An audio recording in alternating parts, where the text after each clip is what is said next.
Cheers, guys, and happy Gaming Friday. Epic's 911, welcome to the Friday, July 7th, 2017 edition of VR News. Lots to talk about today, guys. Let's jump right into VR News. I want to start with the game Darknet. Now, this is a game that no doubt most of you probably recognize. Upload VR pointing out rightfully that Darknet was one of the first full-length games to release for commercial VR. Started out on the Gear VR, Rift, PlayStation VR, migrating then to the Vive, and this week, Google Daydream VR. Now, in the game, you basically play the role of a hacker. You plug into cyberspace, work your way through security firewalls. Those increase in difficulty. For me personally, System Shock's hacking sequence, even though it was a mini game, still the most fun I've ever had doing that type of thing. And in our next story, developer Introversion. Now, they put out a game after having a bit of a successful run. They put out Scanner Sombre. And, well, let's just say it didn't do too well. They've just re-released the game with a virtual reality mode that hopefully does a lot better. Now, PC Gamer, interesting article on this. Viewer Chris Brower, he pointed me in the direction of the game. And it's a pretty interesting story. Definitely one that I missed because at that time it wasn't a VR game, wasn't really paying much attention. But the developers, Introversion, had a game called Prison Architect. And that game, 2 million plus copies, still selling well. They create Scanner Sombre. They have a pretty decent first day on Steam, but it only sells 6,000 copies. So a couple of weeks ago, June 23rd, they launch a beta VR mode version, both HTC Vive and Oculus Rift supported. I'm kind of mad that I didn't buy this over the Steam sale because now it's back up to about $10 US, but a game I'm going to purchase and probably do a quick look on because it looks pretty damn interesting. And next up, social app Bigscreen has a pretty comprehensive update coming up. They are a social VR app. It's the social app that allows you to bring your real-world desktop into VR with you. Now, it's still in beta. It's had a ton of growing pains.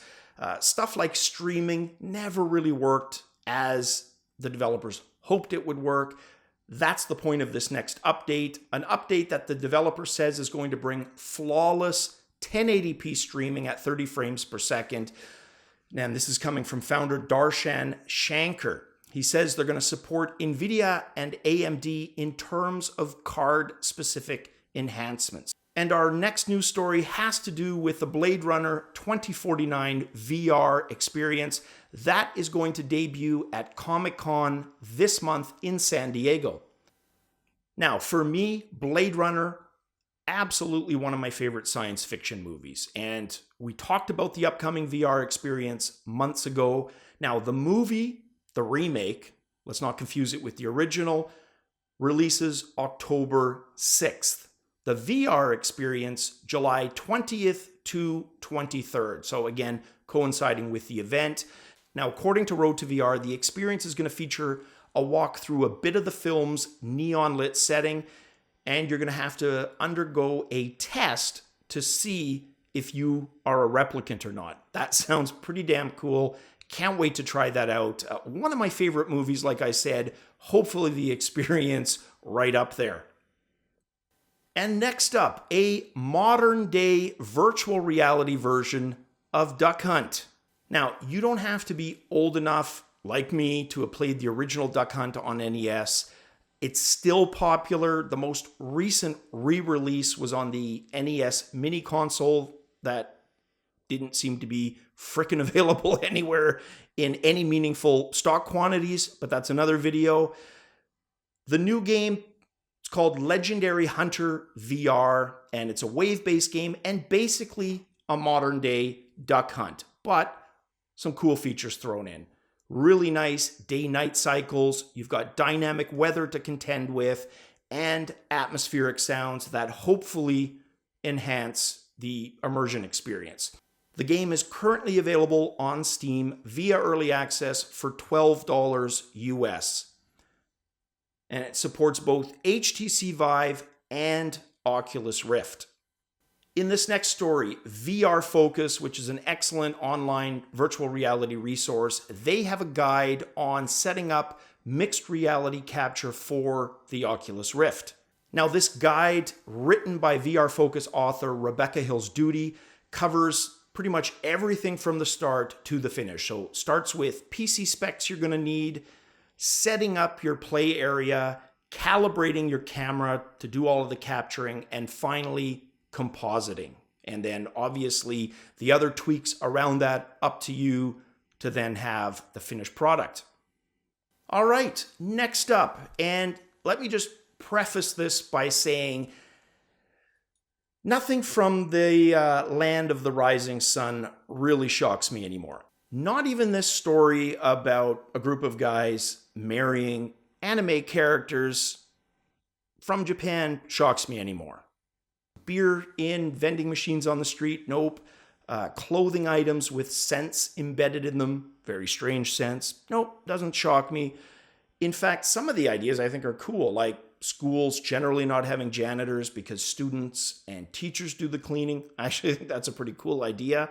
So yeah, guys marrying anime characters, yeah, it doesn't shock me. Now, it is all to do with a Vive-compatible dating sim. It's called Nizuma Lovely X-cation, and it's from a studio called Hibiki Works. And you, the player, basically enter into a relationship with an anime girl.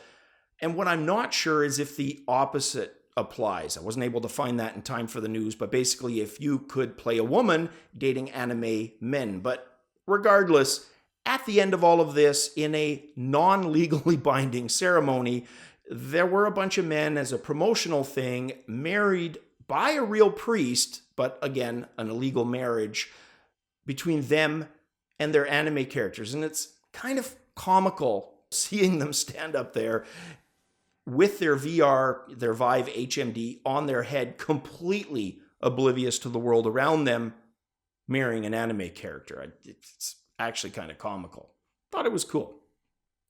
Well, guys, that is it for this Friday edition of VR News. Hope you guys have a kick-arse weekend. And as always, cheers.